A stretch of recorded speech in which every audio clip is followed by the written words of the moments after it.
and welcome to our panel. This is Advertising Strategies in the Diversified Digital Culture, Broadcast, Cable, Satellite, Broadband, Podcasting, Games, and Mobile. Hopefully, Jack will join us in a moment. Unfortunately, one of our panelists, Walter Schild, had to bow out.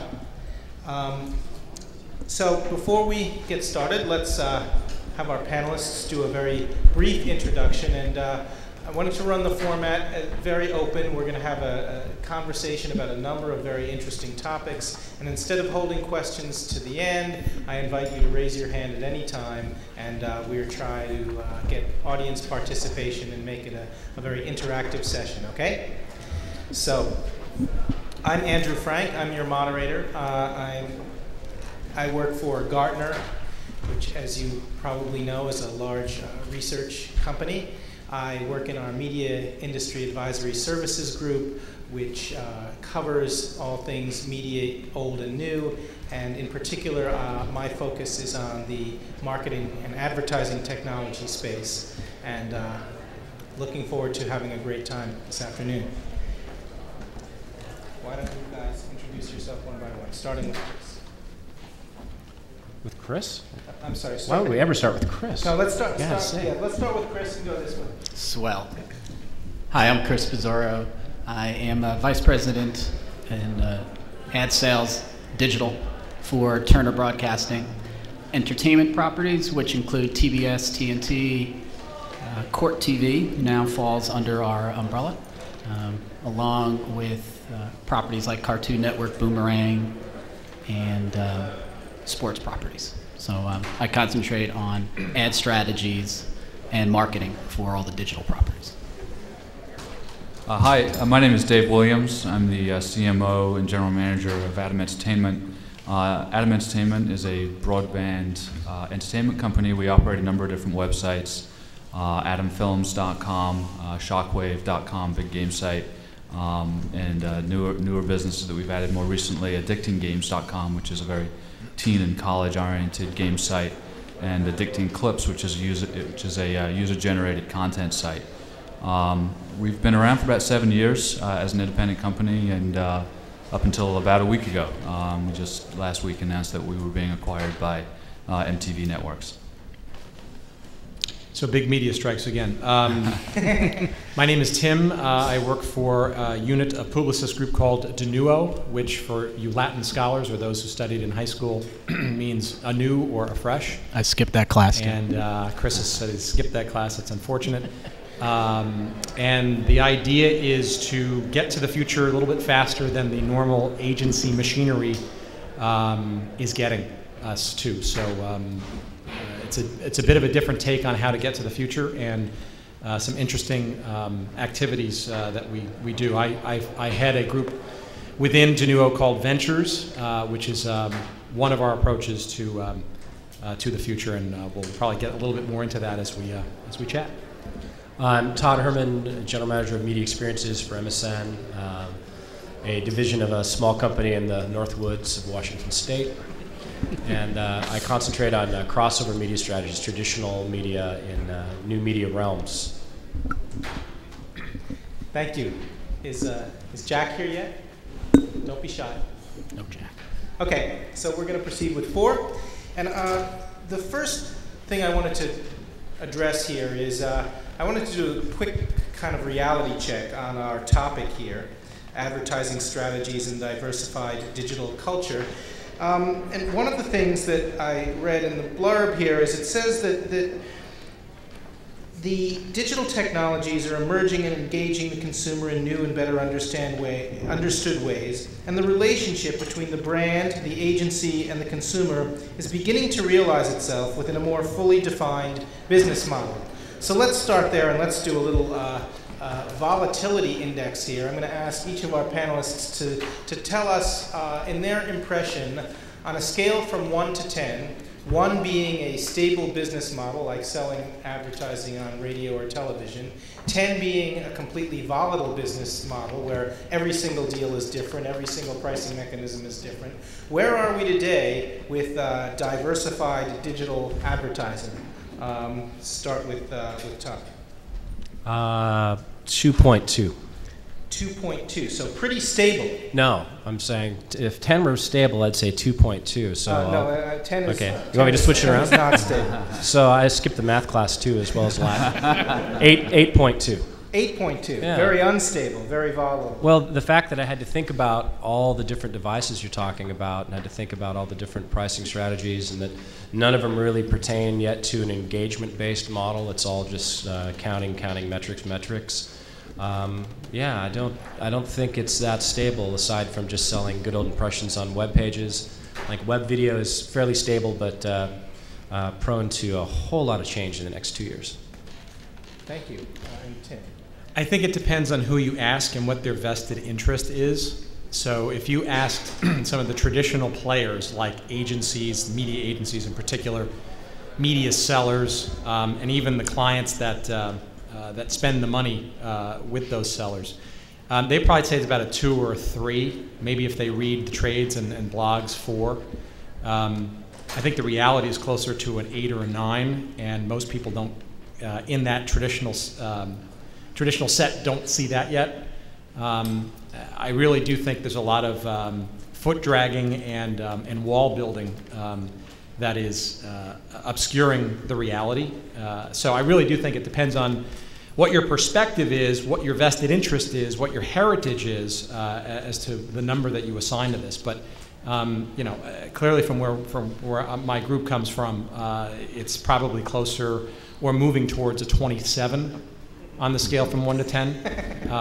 And the faster we move, the better off we're going to be. The slower we move, the worse off we're going to be.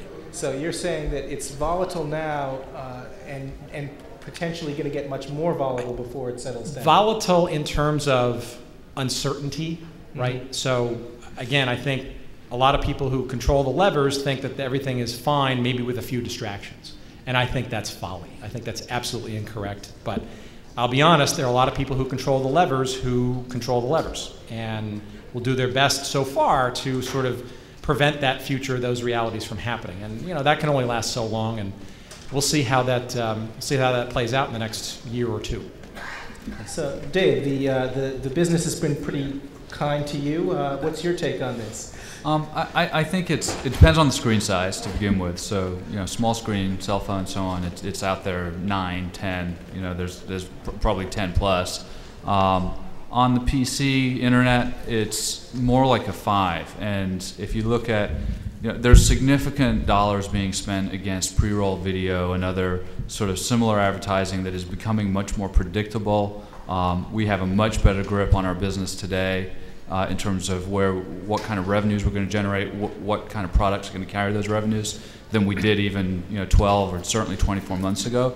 On the other hand, in some of the areas we're in, such as user-generated content and games, it is the world is wide open still. The models are changing. We're inventing it as we go. Whether in-game advertising, around game advertising, advergaming. Our game's a product or a medium, all those things in that area mean that there's, I think, a ton of room to continue to experiment. But, as I said at the beginning, for basic pre-roll videos, display advertising on web pages, there is a market there, there's significant investment going in. It's pretty predictable. There are at least some standards around, how you buy and sell and measure it. So I think it's not entirely volatile. I think I missed the number there. I said a 5 for the internet for Okay. On a PC. Thanks. And a 10 for mobile phones. 5 to 10 for mobile phones. And what's your number? I'm going to go with the 5. 5. So we have actually a pretty interesting split here. And half of you think it's kind of in the middle, and half of you think well, and the reason why I do come to a 5 is exactly that there are some things that are a 1 and some things, to Tim's point, that's at a 27. And somewhere in there's math that gets you to a 5, but it's exactly that, and it's my job to figure out how to take the 27s down to 20s and 15s and 10s, 5s, and do a 1. But that takes a lot of work and cooperation with agencies and with clients, and it's not easy. So let's talk about how not easy it is. We are clearly in the middle of a transition, a transformation here, and I think there's also a lot of controversy about how big a transformation there is that's going on. For instance, Sir Martin Sorrell of WPP wrote in a recent editorial that while things seem kind of chaotic now, that eventually the new media will look a lot like traditional media. It'll be another slice in the media mix pie, and it'll have stable pricing models and so forth.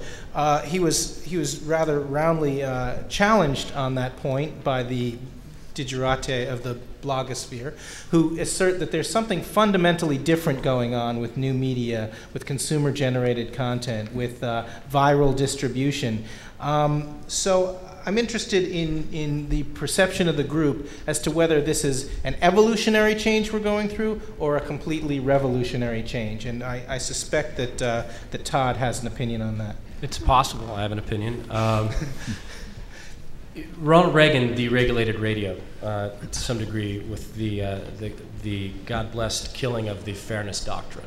And y'all may not remember the Fairness Doctrine, but it would have made networks like Air America illegal because you had to have so-called balance. And when Reagan did that, suddenly this thing called AM band, which used to be where you simulcast really tired versions of Don Williams' I Believe in You, ballads, country ballads, became a huge revenue generator, and the tastes in America went from talk radio that focused on the intricacies of cat licensing in your local town to as broad a spectrum as Larry King to Howard Stern to Mancow, and that was replacement medium, invention medium. Take that now in user stolen content or user generated content, and the sort of expansion in storytelling arcs, the expansion in what it means to have consumed a piece of media is going to change all that much more fundamentally. The AM band has a limited spectrum, limited hours in the day, limited day parts, necessity to earn money and revenues against that. That's now just, the lid is off, completely unbridled. So if you look back on the change in radio, compare that now to everybody has a microphone and a transmitter, the great promise of Web 2.0 will change storytelling in ways that will cause advertisers, the first thing they'll have to do is expand their willingness or expand their definition of what is offensive. Just the way, in 1980, take a tape of Howard Stern to a radio buyer in 1980 and say, I want you to buy this guy, right? Not going to happen. So that will be probably, I think, the first chink in the armor, but a lot more to come. Yeah, I think, I think it's frankly transformational what's going on now. I don't think everybody sees it yet. Again, consider where they're coming from. But, while I think the traditional approach to media, especially from the marketer's perspective, from the programmer's perspective, is sort of very much a top-down model, right? So from the mount comes the quality programming, and it's judiciously and benevolently distributed on broadcast networks or cable networks in a linear form, right? 8 o'clock, 7 Central. But I think there are two fundamental pieces now that are just as important, that have really not existed to the extent they do today, like never before. One is the consumer, the end user, so to speak, of programming, the consumer of programming and the advertising that may come with it, can now reflect back to the programmers and to the advertisers violent agreement with said messaging and programming or dramatic disagreement or anything in between, right? So if the product sucks or the show sucks, you're going to hear about it. If it's terrific, you're going to get a shrine built for you online, and probably everything in between. The second thing that happens in this transformational change that I think is different than previous go-arounds is that consumers not only can reflect back, they can actually originate. Okay? Not saying that consumers could not do either of these two behaviors beforehand, but to the extent, courtesy of very cheap, inexpensive technologies and barrier to entry, shall we say, consumers can be programmers themselves. Consumers can be advertisers themselves. And that sort of ivory tower, if you will, of the studio or the ad agency starts to get a few cracks and some weeds growing through those cracks. And those weeds are starting to grow up into some big, almost trees. again, it's now sort of a circular kind of media environment instead of sort of a one-way path. And the consumer, frankly, is at these two places where they can very loudly reflect back and or start the conversation instead of just being the sort of docile receiver of such. And I think, to me, I think that's transformational and completely a new paradigm from where we've been from the history of electronic media over this last century. Yeah. I think a couple of things to add to that. One is, if you look at consumers, we talk a lot about the sort of youth market because that's primarily who we're targeting, and this whole notion of the indie culture that's been around forever. I mean, there's always been an indie music and so on, but the indie culture in the last few years seems to have become the mass culture of young consumers. And what I mean by that is that if you go out and you do focus groups with teenagers and college kids, they're defining themselves as into finding their own content. They don't want the mass-produced stuff. It's not just the folks who are the early influencers and so on. It's everybody who's saying, "Hey, I'm going to go out and find the latest, coolest viral video or indie artist that's been pasted up on MySpace," and that's become social currency. And I think that's a huge change in the way that youth culture is consuming media from where it was, back in the days when MTV was, first launching, and that was defining on a mass scale what youth culture was, and that's just not happening anymore. There's nobody who can really define it at that level. So that's a big change in the youth market, and also across the board, the whole notion of the long tail. I used to work in the music business before I went over to Adam a couple of years ago, and watching the patterns of usage on our music product, it was our Rhapsody music service, was amazing. Just to see how deep the catalog was used, and how deeply the audience went into the catalog of a million songs. So this whole idea of being able to slice and dice the audience into ever smaller pieces, down to a dozen people who like a particular piece of music or a particular piece of film, I think really changes the paradigm. Chris, anything to add? Two things to add. One is we absolutely at Turner believe that there is something here as far as user-generated advertising is concerned. But I agree with Todd that agencies, companies are going to have to change their threshold if they're going to play in this arena, because certainly there's a level of content that's not acceptable to a lot of advertisers now.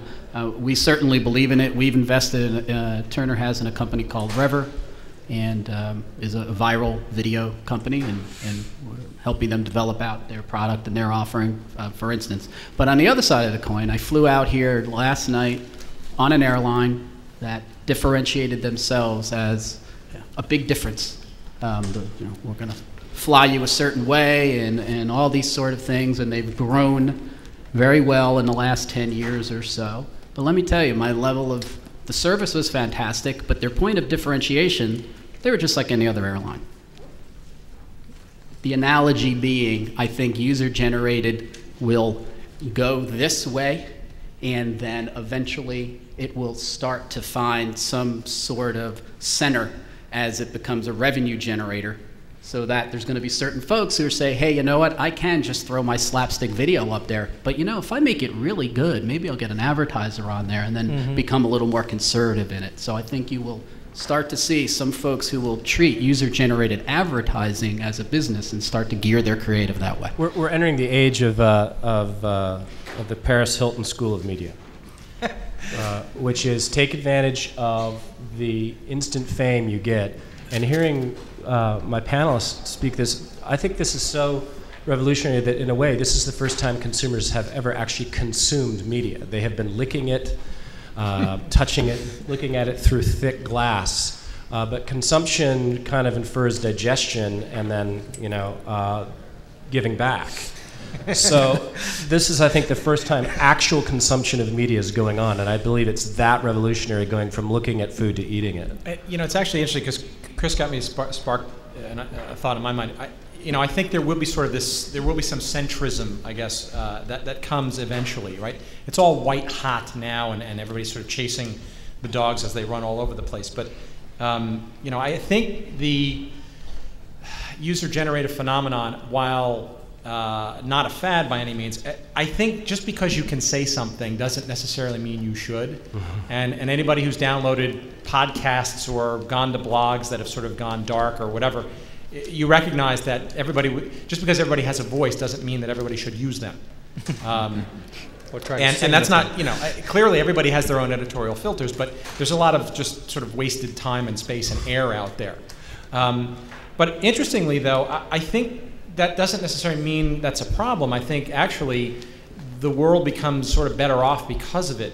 So if you take studios, for example, why, to me, it's like cheap labor, right? The YouTubes and the Revers of the world, I mean, it's basically one gigantic free talent farm for these traditional producers of stuff to find stuff that might be worthy of bubbling up, if you will, the food chain to, the debut of the next video on The Tonight Show or whatever, and vice versa, right? Can there be a clip or a snippet from traditional big media that has an afterlife or maybe an actual life if the show was canceled in the online space, right? Via social networking or sort of the small niche of people who's actually interested in a particular show. So it's a very interesting sort of cyclical or circular kind of media mosh we live in. And the reality is, whether you find that to be vicious or virtuous depends on your point of view and where you come from and where your paycheck comes from.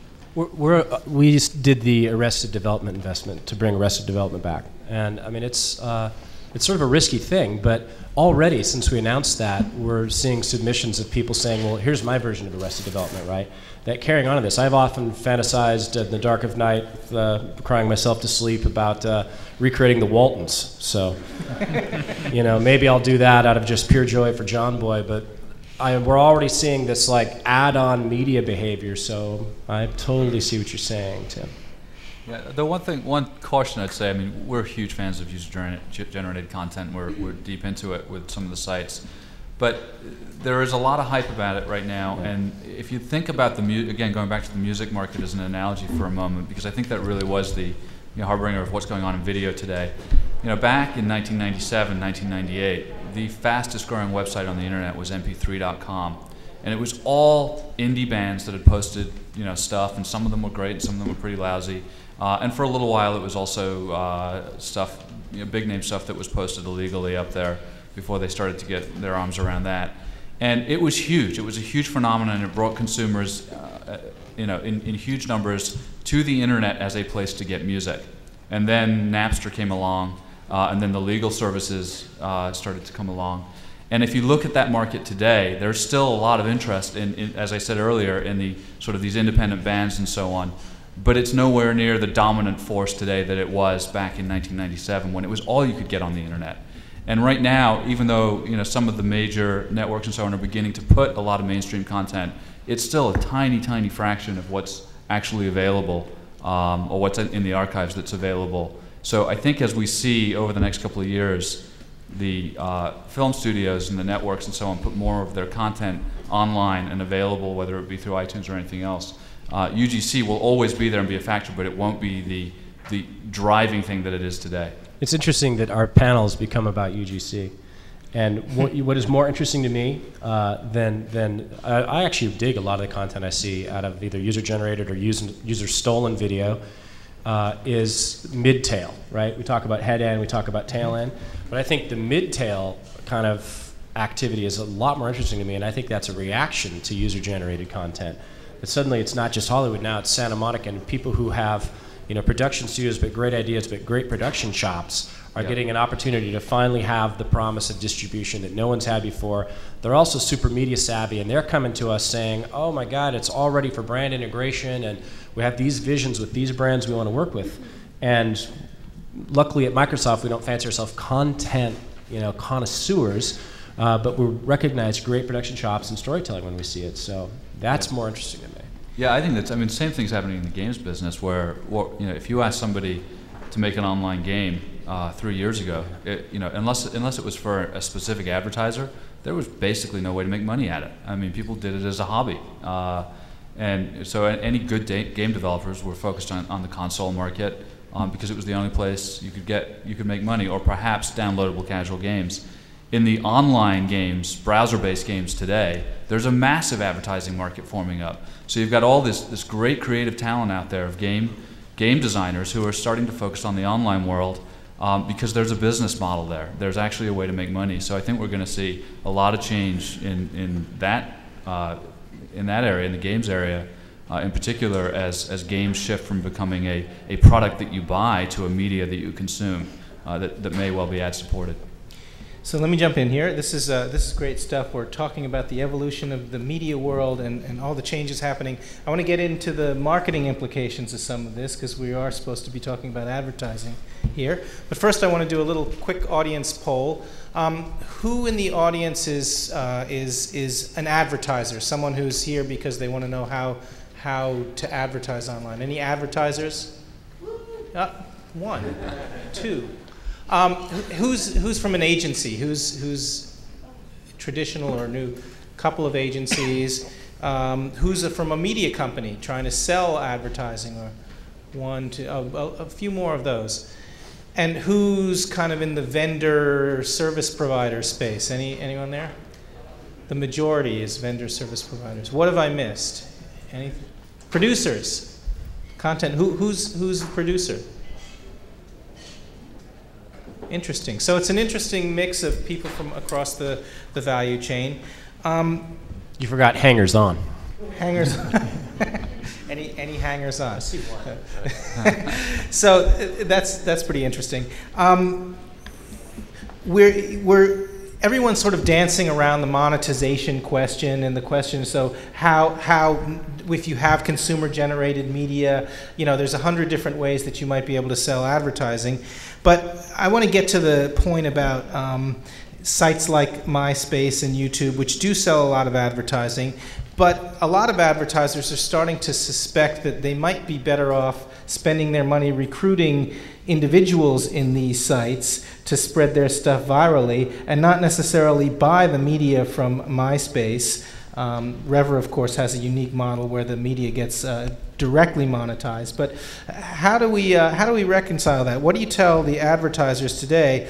Is the media business itself being threatened by all of this consumer-generated media and social networking? Anyone want to take that? I'll take a stab in that. It all goes into the media mix. I mean, any agency, you have your planning flow chart, and it says print. Okay, I'm going to run X amount of GRPs. TV, this is what I want out of it. Internet, and this is what I want. That sort of thing.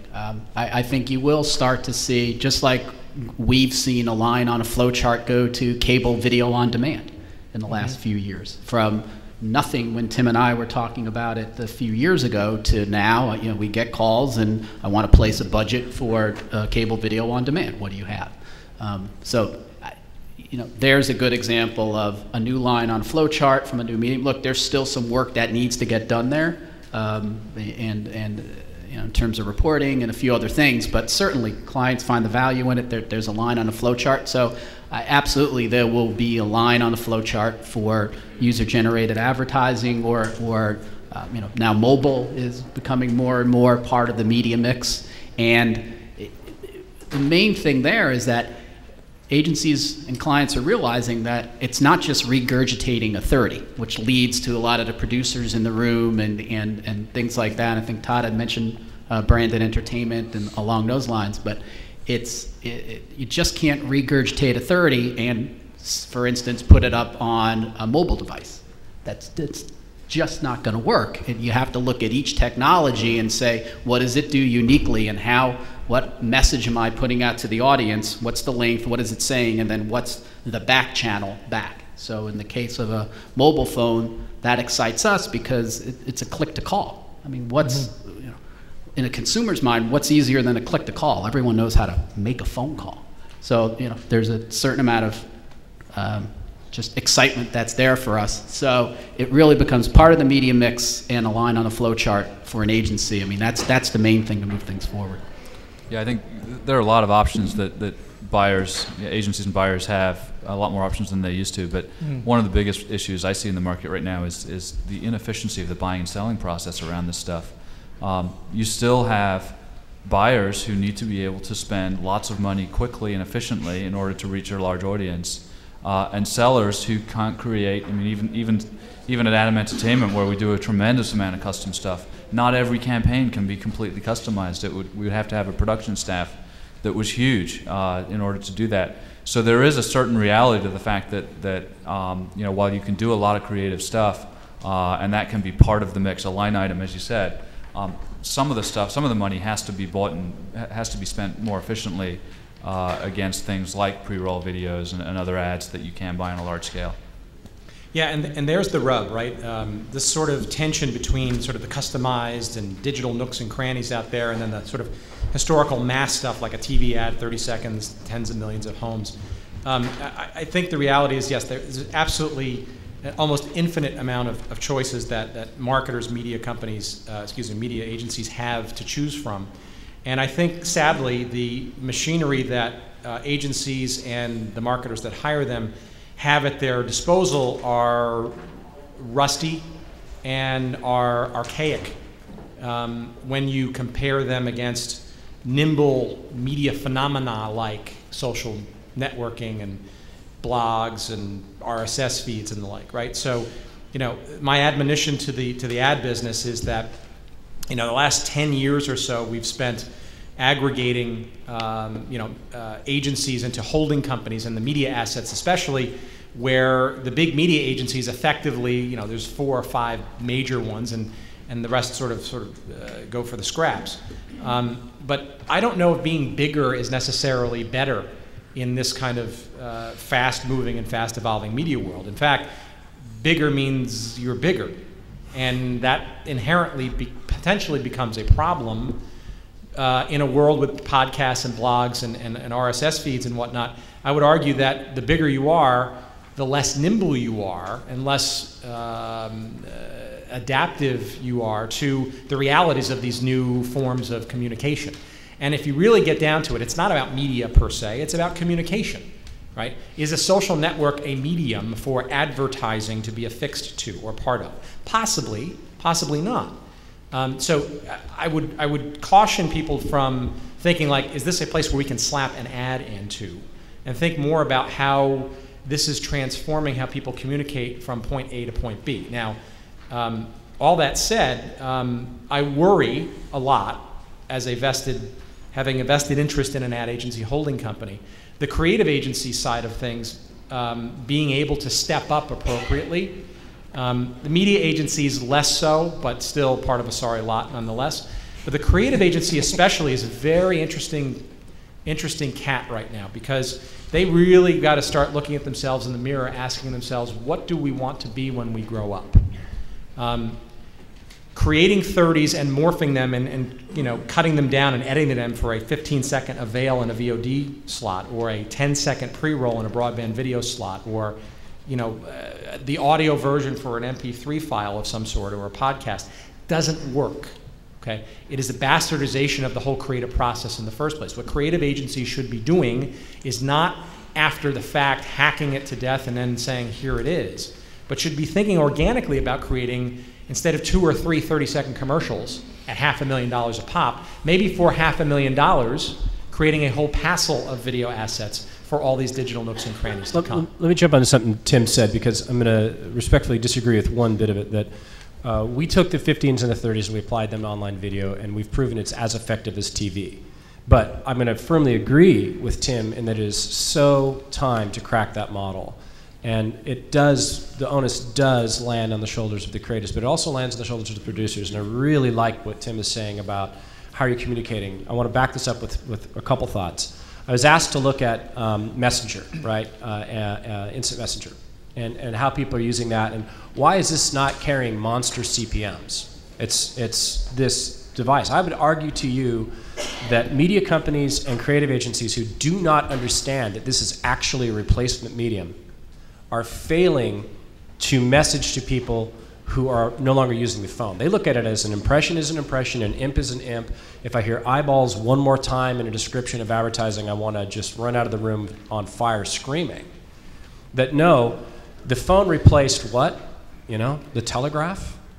right? Now we have IM replacing this, and we don't look at this as a social change. So if you're a producer of this content and you're affecting that kind of social change, communicate it that way and make that a storytelling thing. The other thing I point out is that this mass, like mass TV viewing, has sort of a notion of scarcity, but the best notion of scarcity we've had come about was what happened with paid search. Right? Massive entree medium, a lot of people using it, but people who went around paid keywords invented scarcity. And so they applied a model of scarcity against a model of mass, and it has been incredibly profitable to them. So every producer has the ability also to hunt through the non-preemptible values that they have and employ scarcity against that, and then tie it back into what Tim is saying, and you are communicating. Get us better at communicating, and you'll get paid more. Anyone from the audience? Yes, sir. Can you please tell us your name and the company you're from? My name is Ken Hoffman. I come from the investment side of my own company. And, we were talking about the same stuff in January. Same statements almost. And so, kind of two questions. Is that why you guys rated as, minus 12 or whatever? But more importantly, for somebody who's not in the same stratosphere, not in that industry right now, is that what's really, are they really still repurposing 15 and 30 seconds? I mean, we talked about this 6 months ago. There's a lot of really... I want you to understand something. There's a good mathematical reason to do that, okay? TV is still the giant mass. Look, there's the mathematical equation to do this is that you can't hit the 5th quintile. Buy all the prime TV you want, you will not hit the low quintile, or you will not hit the person watching the least TV the 5th quintile. You just won't do it in any appreciable circumstance. So you bump out a little bit of frequency, you don't appreciably drop reach, you reapply to the internet. That's math. Right? So there's a great reason to do that. We ran 2 Milner-Brown studies that showed that that's as effective as doing that. There was a time, there's a lot of people who to do that was a massive earthquake. Yeah. To have senior brands, I'm telling you, when I saw a senior brand manager, a VP say, we're shifting dollars online, she may as well have said there is an alien gray, destroying your Cadillac out in the parking lot. Everyone was that freaked out in the room of senior executives. So you have to understand that there is an absolute division of thought, that people have done something for 40 years, and some of us are walking into their offices saying, we need you to stop doing what you've done for your entire life right now. Relearn how to breathe. But in agreeing with Tim, I'll prove it. You think it's a long time since January. For 2 years, I've been offering to pay for research for the first creative who will step up. I will write the check to prove that ads made for the medium outperform a repurposed 15 or 30. I've made that offer for 2 years straight. I will pay for the research. No one has taken me up on that. And again, you got to understand why that's the case. Painful as it still is, and a few brave souls have stepped up. And look, it's about video. The way we come at it is it's video across multiple touch points, right? It's not television per se, right? So, it really actually, if you think about it, shouldn't be all that difficult, because when an ad campaign is pitched or presented in a marketing meeting from the agency, there's usually a reel, right? There's usually, the long form, and, that never gets to see the light of day. Here's the 2-minute sort of opus about, here's the whole theme of the story, and here are the 30s and the 15s that come out of that. What a shame in years past that 2-minute, 2.5-minute opus never had a place to go. And ironically, we've got numerous places to go, both longer and shorter form. It's just a shift in mentality. It's the same activity. It's creating video to run in key places where theoretically people and audiences are.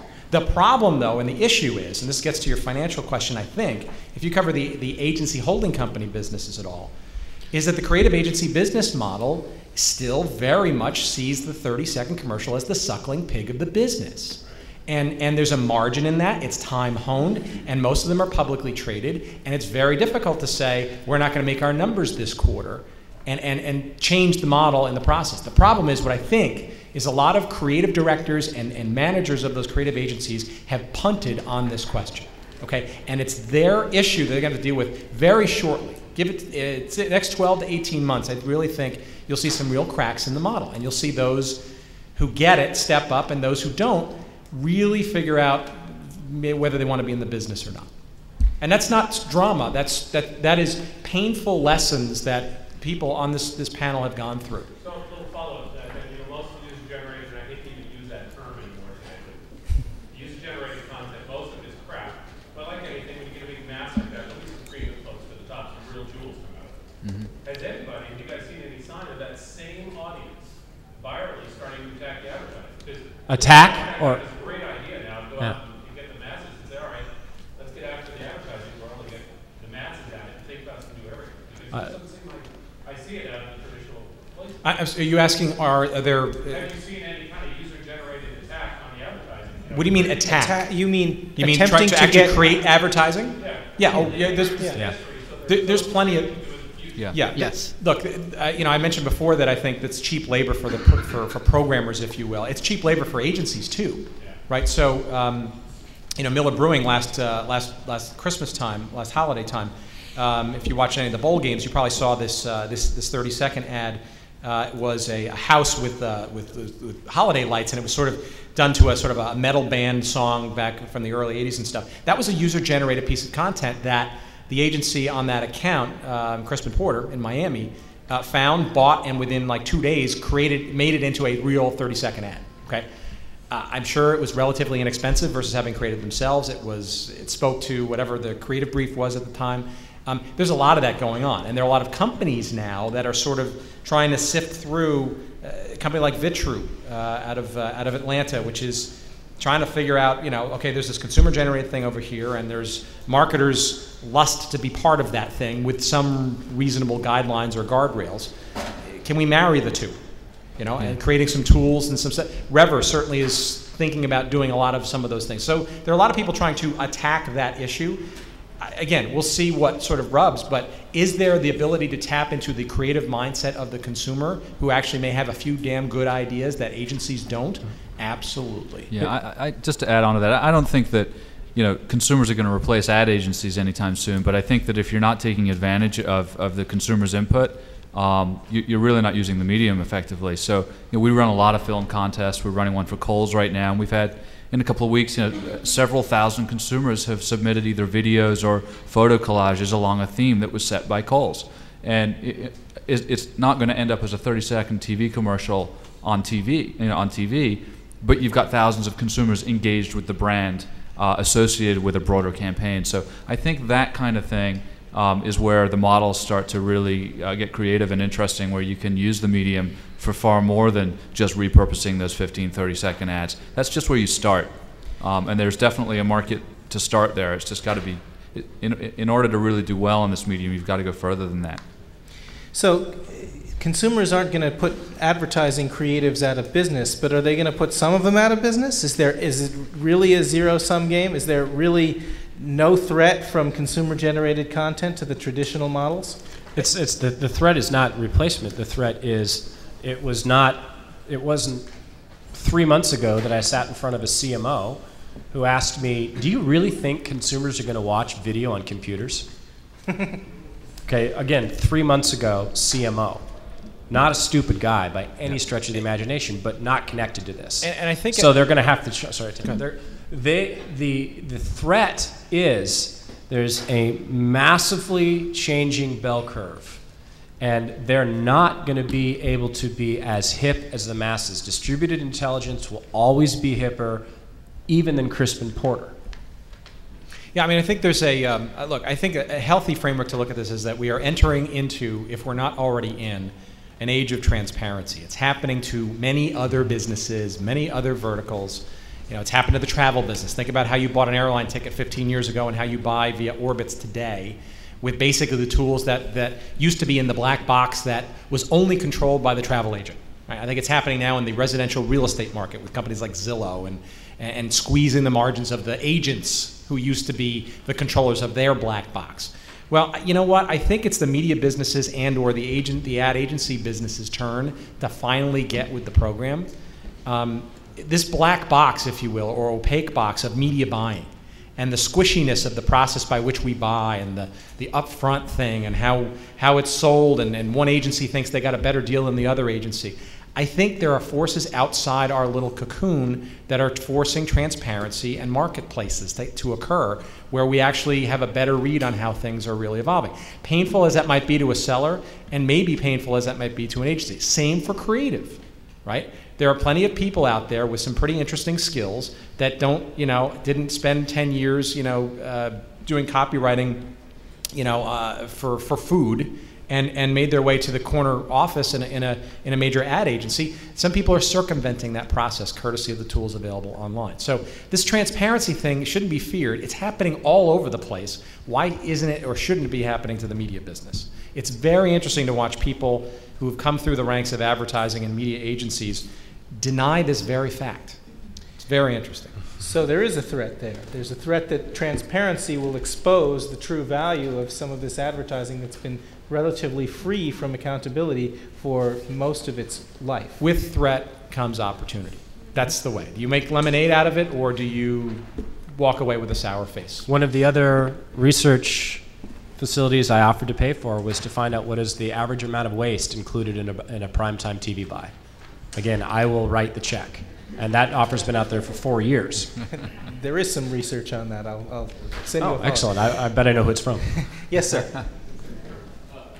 Can you give us your name and your company, please? Harry Sasaki, Digio. And so, Tim, you brought up the upfront, which this year kind of went sideways. And in that, there were some things which were kind of controversial. One was a bid to actually have auctioning of advertising. The other one was how do you handle the same day plus, or live plus same day, and the live plus Sunday, that kind of stuff. And there's a few others. So there's some controversy even within the traditional broadcast kind of stuff. But particularly with the auction, I'm kind of wondering, do you think that will happen? And if so, what do you think the implications are for the industries? Right. Is the auction replacing rate card across the board? Why don't we let the seller start with that, and then I'll act as a buyer. Thanks, Tim. I think the jury is still out on, look, there's a lot of horses to wrangle in order to get that done. But to Tim's point about transparency, I absolutely believe that there will be more transparency in the media buying and selling process. And that's fine with us in terms of there can be certain functions that can be easier, quicker to do with more transparency. For us, that leaves us time to concentrate more on the fun stuff, on the things that advertisers do come out for us, that we can be even more creative than we are now. We can launch more products, that sort of thing. So as far as specifically what you're talking about, I think the jury's still out in terms of where those, it's all going to be a matter of negotiation, right? Everything's a negotiation. So those are going to come out somewhere. But in general, I absolutely believe there will be more transparency, to Tim's point, and that's a good thing. A couple of points. One, I think cost efficiencies alone drive the necessity for this kind of stuff. The way stuff is sold in the media business, the way stuff is bought, there's enough fat in that process that could easily be chopped away, and more economies of scale and scope could be brought to the process, right? This faxing process and missed phone calls and long lunches and pizza boxes in the middle of the night for Upfront and Upfront itself. I mean, these are just ridiculous anachronisms in a world that's far more sophisticated and should be far more sophisticated. Second, I think that not all media inventory is and will be created equally, meaning that I think there will always be these sort of high-touch, high-sale, premium types of environment, shall we say, right? The American Idols, the Super Bowls, the integrated title sponsorships of programs, the product placement scenarios, all these kinds of things that are more sophisticated than a generic 30-second spot somewhere on a random schedule. That's a sort of long-winded way of saying there's probably this, people call it distressed inventory, people call it run-of-network, run-of-station. There's plenty of that stuff, even though networks and magazines and media companies don't admit that it exists. There's plenty of it out there. A lot of it is sold as direct response advertising or per inquiry advertising, or it's given to people like the Ad Council because it fills the space, because you can't run a black 30 seconds of silence on television. There's plenty of that stuff out there. And by the way, being added to all the time by tons of new things that defy logic or measurement because they're so new. Satellite radio, HD radio, podcasts to some extent, tons of new media forms that HDTV channels.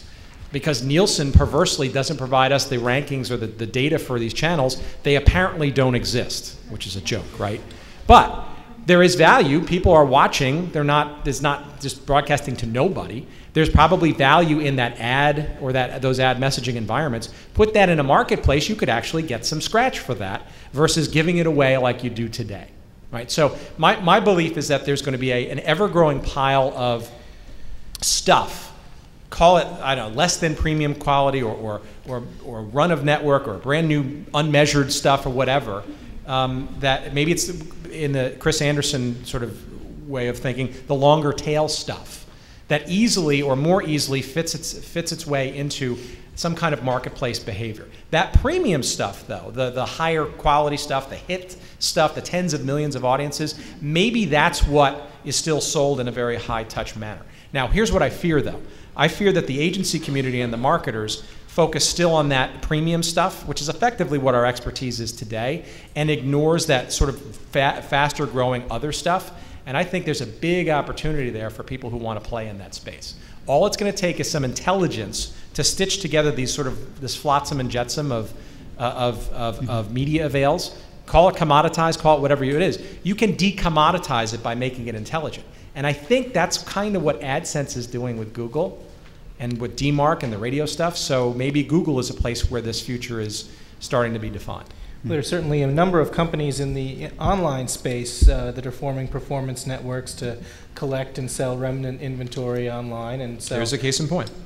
And, you know, Tim, you triggered something to my brain that if there is, again, a certain amount that has transparency to it and some sort of system, we are starting to see what you mentioned at Turner, where clients are coming to us for custom solutions, and kind of what you mentioned, it's hard to do a lot of custom solutions because they do take up a lot of time and money. But what we're finding is clients are coming in saying, okay, I really want the custom stuff, but what else can I do with it?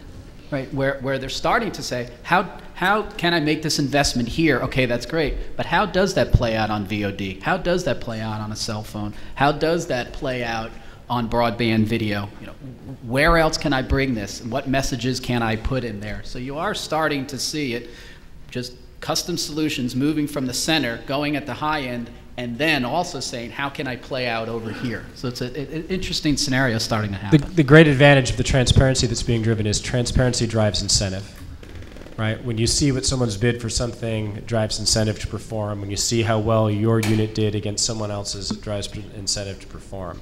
That's the other encouraging side of this, why I think it's also opportunity rather than just threat. Question over here. Oh, yes, sir. Todd, what do you... Can you give us your name? I'm sorry. Mark Hager, Dream Tank. Thanks. And Todd, for you, it's a question on with MSN Video, and as importantly, Microsoft Media Center Edition. What types of things are you going after or looking at from Microsoft's perspective on MSN Video and Microsoft Media Center Edition for advertising? What kind of metric data are you seeing? What kind of trends are you seeing? You're getting a lot of exposure, a lot of views. So what's that look like? So, I mean, we can go through a lot of what we look at, but the data that we're getting back is, you know, pretty industry standard data. Because when we end up getting really interesting data back, it's because we do a custom run for somebody, right? Because we also have the Nielsen thing to deal with. So I am pretty heads down on trying to get us away from, God forbid, you try to make us a GRP, because if you really want to pretend we're a GRP, then I'll just go ahead and charge you for the gross monthly audience of MSN Video despite who saw your spot, and happy. So some of the trends we're seeing is we know shorter's better, right? So we know that a shorter ad unit tends to perform better in terms of recall. We've seen this study after study. We know that the people who are seeing these spots on MSN Video or Media Center are not the same people who are seeing them on TV. Just across the board, we always peg against the low viewing quintile. And we can go very, very deep into those questions, but rather than bore everybody with the details, if you have really specific research questions, come to me and I'll share the research with you. Is it a shotgun approach, though, with the ads when you go on there and you watch between different media and different news segments? Is it a shotgun approach as far as when you're throwing out There's Shotgun, where people will buy run a schedule, as Tim was saying, that you can come in and buy easy run a schedule. And then there's stuff that's super, super precise. If you take MSN Originals, or you take the B. Jane program within MSN Originals, that is very, very driven by really sensical brand integration. Same thing with a lot of the originals we've done. So that is driving really towards that premium. The reason that MSN Video came into existence was to draw television dollars online. Okay, it wasn't to supplant television. Even we up in Redmond aren't that egotistical, right? It was to draw television viewing online, to find out how it happened, to TiVo, control, condense, and combine, and then to bring those dollars on board. The reason, if I sound like I'm pushing, is because the other things that we see directionally through the research is that this model is going to crack wide open when we really start to get ads that are made for the medium, right? And when the ads are made for the medium, then we think we can start to get more programming made for the medium. Does that make sense? Interestingly, some of the research we've seen on user-generated or user-stolen content, it's not necessarily the user-stolen content that leads, it's the user-generated. So we have seen year after year after year, there's hunger for content created for the medium. So that's why I'm pushing so hard on that point. Does it make sense? Yeah, I mean, that's the entire Adam Films business has been built around content that was created for the medium for the most part. It's short films and animations that were created online for online consumption. I mean, yeah, there's a few things that have been adapted, but the stuff that really flies, the thing that took, the jib jab, this land is your land type stuff that, took off a couple of years ago around the elections, those are the things that are created with the medium in mind, and we still see that today with pieces we put up. Right. I think we had a question right here. Yes, sir. Peter Phillips, Vice President of Product for Fandango. Chris, you mentioned something before, and it was kind of a question I would had for Tim, but taking, we're talking about all these technologies, what the consumer wants, looking at it from the site perspective. We're often approached by advertisers wanting something new, unique, different. We offer, the standard package by AV, we got video, we've got some sponsorships. The question I have is we often get, these RFPs that have, 3 days notice, weeks notice. We can't handle them. I've got a team of developers that have a schedule that's booked up through next year, basically. How do we respond to that type of need? I mean, it's definitely a business case, and there's a lot of times you just say no. Probably, funny you mentioned that, that question might be for Tim, and it is go to an agency philosophy, old school sort of, okay, here's the plan, give me back the GRPs, what do you got? And look, that's what I mean, that sometimes that will be great by some sort of transparent system, because there will be certain amount of inventory that might go that way. But if you do truly want a custom solution like they're saying that they want, then that is going to take time. And we need to train people to say, you know what, you're not going to get it in 3 days. It might take a week, it might take 2 weeks. Now, perhaps, though, we need to be like McDonald's, and someone drives through the drive-thru and they want their fries right now, and you better give them the fries right now. Part of the equation, too, I think it's a little give and take, is perhaps, maybe not for you at Fandango, but maybe with bigger media companies that may have certain systems in place that were okay for linear, and perhaps 2 weeks was okay to figure out what you were doing and getting that pitch out. That can't be the case anymore. That maybe it does need to be, maybe not 3 days, but it's 5 days or 7 days. So I think it's a little bit of give and take.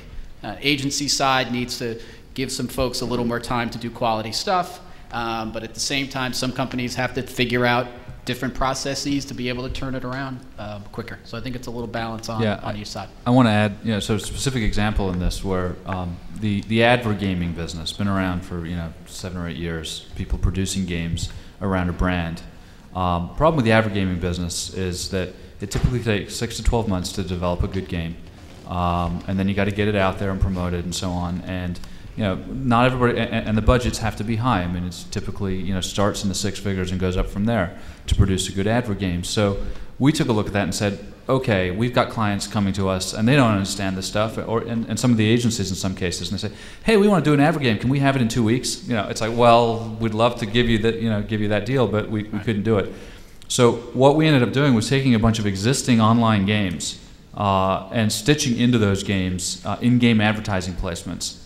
so that people could come in and buy the traditional media, the pre-rolls and the display ads and so on, but also they could buy into, you know, online, particularly online action games, racing games, you know, car racing games, you know, wakeboarding games, all that kind of stuff, and be able to, within a couple of days, make a buy in a game that's got an existing audience that's playing it, that's very targetable. So that's a way for, in the gaming business, where we kind of, we took the advergame business and tried to turn it on its head. And it's been very popular. A lot of advertisers are building that into their campaigns now. So yeah, I mean, I think the market's going to continue to be bifurcated, right? So as we sort of hinted at before on the ad exchange kind of thing, you know, the high touch, high quality, you know, integrated campaigns and stuff clearly going to take more time. I feel that there's probably some, I don't want to say automation, but some technology out there that can make that process quicker, faster. You know, things like Inversa and some other things in the middle of the process for all forms of media, frankly, not just online and digital. But then there's also that sort of relatively generic stuff that could easily be done on a quick, almost real-time basis. I mean, I think one of the interesting things that's happened with online is that there's this expectation that you can do things much more quickly, right? And I think people like the television business and the radio business now are unfortunately sort of now feeling some of the pain that we in the online business have experienced for some time. I think what you guys are going to have to figure out is how much of your time and effort and resources are you going to put against that sort of that premium sort of high touch stuff and sort of the lower touch, more generic stuff, and then, you know, how much revenue you expect out of each of them. I think you have to have sort of both of those sort of in pocket and allow advertisers to play in both of those realms. Okay, a couple more questions. In the back, please. Sure. Warren Chadwick, Business Development at TV Guide. We're working on some online personalization technologies, and my questions for the advertisers are, would advertisers be receptive to some sort of paid search if we knew the user better and what their preferences were? Would that be something that the broadcasters like TBS or other advertisers be receptive to? Would advertisers be receptive to better targeting on television media? Search model versus CPM. Well, and another way to ask it is, addressable TV has been a concept for years now, and it hasn't caught on for any number of reasons. What's the problem with that? Clearly, it's got to be worth more to be able to target people, right? I've asked that question to advertisers, and they've said that they would place a higher value on a more targeted ad. You know, ask the question, answer the question. As far as certain systems that have tried, you know, the streets are littered with some folks who have tried to do that, and the idea is still there. Advertisers still say they'll pay a premium for it. Why it hasn't happened? There's various business reasons why that's the case. Cable in particular. Cable in particular, but there's still plenty of folks who are trying because there are people who say they will pay, find value in it. But So- go ahead. Yeah, you know, I think the way advertising is bought is the decision tree is, okay, who's the audience I want to reach? And then, okay, so you figure that out. And the next step is, who reaches that audience best? So it's not a question of me being able to carve out of my entire audience, you know, the part that reaches a particular demographic. I need to develop a property that is targeted at a very specific demographic and then go against those advertisers. If you follow what I'm saying, it's hard, I think, to turn that around and have somebody say, I want to buy this property, but I only want to buy, and the second part is I want to buy this audience within the property. So if your property isn't already reaching, you know, the advertiser's audience on a mass scale, you're never going to get on the buy, even if you can slice and dice it. But interestingly, companies like TV Guide are in a very delicate and potentially high energy spot in that the sort of role of guidance and navigation, I think, is extremely important going forward. In a world where the average consumer can get a couple of hundred digital channels and then God knows how many hours of VOD content and dozens of hours of DVR content, and who knows what crosses the transom from broadband into the TV set, so to speak. Literally, there's just a seemingly unending sea of choice. And that's going to confuse consumers, and you know, search is clearly part of that, but search always implies that you know what you're looking for. So other kinds of evolutionary things in the sort of general pot of guidance and navigation, whether it's visual or recommendational or search-based stuff or stuff based on preferences. All that stuff is going to be extremely important. And I think advertisers need to get over the issue of depending upon media companies per se, sorry, Chris, to aggregate the audiences for them. I'm not saying that the audiences are not going to be looking for quality content. They clearly will, and they always will. However, advertisers can actually now feel liberated enough to create their own content and/or maybe even help the programmers side by side in helping viewers find stuff, right? So instead of the advertiser depending on programmer to do all the promotion and the attraction to get people into the tent, the advertiser now, in partnership, can actually be helpful in that process, because if the advertiser has a vested interest in said program, it's their responsibility too. Because at the end of the day, the advertisers, as well as the programmers, are going to want people to see and be exposed to not only the programming, but the ad messaging around it. So guidance and navigation in a sea of choice becomes just as important, if not more important, than the actual ad itself and where it was seen and when it was seen. So interesting place that TV Guide, I think, is moving into some interesting directions, and there's some other challengers out there too. But that space is a very, very big and important one going forward.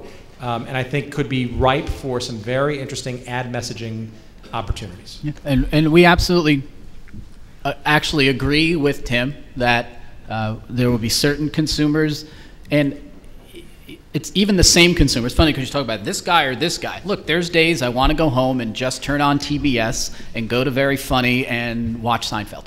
You know, that's the mood I'm in. And there's other times where I'm going to go out and go on a paid search and go find something and go there. So, you know, even within an individual, right, there's two schools in whatever mood you're in that day. So we absolutely believe that, you know, there's going to be a place, always be a place for branded networks and branded networks environments. Look, it's one reason why, going back a few years ago, Turner, we knew this, and we knew we had two general entertainment networks, right? TBS and TNT, you know, a general entertainment network. Now, we knew we had to define those brands in order to exist in this media landscape that's out there. We made TNT as the drama network, and TBS is Very Funny. So, you know, an effort to take it sort of from here to here, but certainly there will always be people like TV Guide and paid search and things, another way to help people navigate through the landscape. You know, another one is Weather Channel. I mean, what a beautiful setup these folks have. You know, what's the first thing you do when you go to weather.com? You put in your zip code. Hand-picked geo-targeting for an advertiser. I mean, it's just a beautiful thing. So there's certainly folks, and you're going to want to reach them on different days, but there's different ways to get to them. So we're almost out of time. I wanted to have one forced prediction before we wrap up here. And the forced prediction I want to see our panelists make is, right now, if we look at the three-screen world, television, PC, internet, and mobile devices, handsets, whatever they are. That's four. That's four. Who's counting? You're the research guy. Well, three size screens, right. three media. Let's put it that way. Right now, you still got television up at around 65 billion in the U.S. Internet is growing maybe from 12 to 14 over the next year or so. Mobile's still down here in the future stage. How long before Internet crosses the TV line and becomes an advertising medium that's that big in terms of revenue? And as a bonus question, when will mobile join the fold? Talking just video? Video, yeah, for as a video medium. Just video? Well, okay. Let's say advertising spend. We won't have to limit it to video because people don't measure advertising spend that way. They measure it as spend on a medium. Depends on if Tim is promoted or not. If Tim is promoted, 10 years. If Tim is not promoted, 100. But I was going to say this all ties to what happens to Tim. I think it's because dollars transfer. So I will say 7 to 10 years, but because I'm counting on the promotion. Mobile catching up, boy, I think mobile trumps everything. I really think as soon as an ad model's worked out there, and as soon as the carriers realize this "we will not be dumb pipes" thing is going to really, really cramp that world. I'm stumped on mobile. It's going to join the party in the next 3 years in a meaningful way. You know, I think it's actually sooner than people think, because right now there is an imbalance between supply and demand right now in the broadband video space. The quality desired broadband video environments now from advertiser perspective is effectively sold out or hard to find. And capacity, I think, is the biggest challenge. I'm assuming, the people like the Limelights and the Akamais of the world are going to help figure out the better ways of transmission. Perhaps peer-to-peer networks like Pando and the legitimate BitTorrents of the world help on the bandwidth issue as well.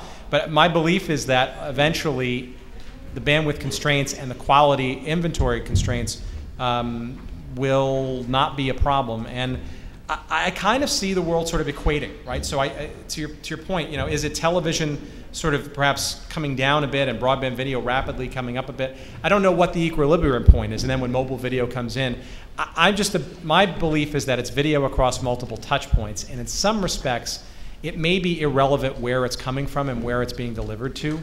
The key, though, is if it's being measured efficiently, effectively, and legitimately, it should then be buyable, okay? In television, I would argue, we have a creaky old system that's not really proving the case. That should and will get better. Maybe that takes 5 to 7 years, but it's on its way. Broadband video, I think, is finished its first version of measurement and now will enter its sort of its second phase of it, getting smarter, more targeted, more all the other things that we've been wishing for. And mobile video, I think, is going to be very well measured from the very beginning, because it's been hearing all these lessons and these pain points from the other ones before. So follow measurement, and that will tell you where, and I think there will be an equilibrium point where it may effectively not matter. And that's going to be very interesting to watch. And how far out is that not matter point? 2010, which is what, 3 years away? 3 years. Thank you. I think that by the time the internet catches up with TV, the way we think of it right now, the differences will be indistinguishable, because you'll have on-demand video on the television and you'll be watching linear content on your PC. It's just going to be a matter of what screen you happen to be in front of at that particular time. So I don't think we're ever going to see a point where we can measure it the way you described it. Mobile, I would say, is a really interesting market, and I agree that there's such a huge opportunity there. If only the carriers would step up and allow a media model to exist on mobile phones. Another panel. It would be there. But I don't think that being said, small screens are great for 2-minute content, fun stuff while you're on the bus or waiting to meet somebody. I don't think it's ever going to be as big as TV, internet will be. So we won't break it down by medium, but when's the convergence point when suddenly you can buy any screen and it's all part of the same? I think in around 5 or 6 years, there's going to be so much going on that makes it indistinguishable, and buys will be happening across, because you'll be buying a property like, let's take a TV show. You'll be buying that property and you'll be buying the ads both on the cable network and on the on-demand version on the PC, whatever it might be. So I think that's easily within 5 years. And the screen is still going to have something to say about the creative, right? You're not going to want to watch the same exact content on a small screen as you are on your big wall screen, right? So there's still going to be some distinction there. But your prediction is 5 to 6 years before it all looks like one big media buy. Yeah, before the idea of an online budget versus a broadcast budget starts to not have real meaning. Okay, so we've got some diversity of predictions. Chris? Well, there's a funny thing too called the ad market, because there's reality and then there's the ad market, because there's more viewing to cable television right now as a whole than there is to broadcast television, and we're still waiting to get paid for that, right? So there's certain reality legacy issues and legacy issues that exist, and I think there's always going to be, back to user-generated content, I think there's always going to be some companies that are going to say, oh, well, that's user-generated content, I don't go there. So there's going to be, what does the research tell you, and what are the numbers, and then what's the reality of the marketplace, and usually I'd say they're 10 years behind each other, probably that will get sped up a bit, being the way things are. So, but to Tim's point and my point earlier, it is part of the media mix. There's going to be right messages for the right medium, but it is all video. It's going to be everywhere. Look, there's the other issue of how is the stuff getting traffic and build when it comes to advertising. You know, a lot of folks, we can talk about a million things, but how does the business get done? And a lot of people don't know, but a lot of the TV business rights now gets done by this amazing machine called a fax, okay? And deals are written on paper and faxed over. So obviously that can't be the case if we're talking about multiple platforms happening. So there's companies out there like a Black Arrow or Atlas On Demand, folks who are addressing issues like this. But it's going to take some time for that end to work out also. But Chris, you forget the martini. That's The true. important machine. So A you're fax not gonna, machine and a martini. Yes. no and number speaking for of us? martinis, Right. Good segue. Okay, thank you everyone. Have a nice evening.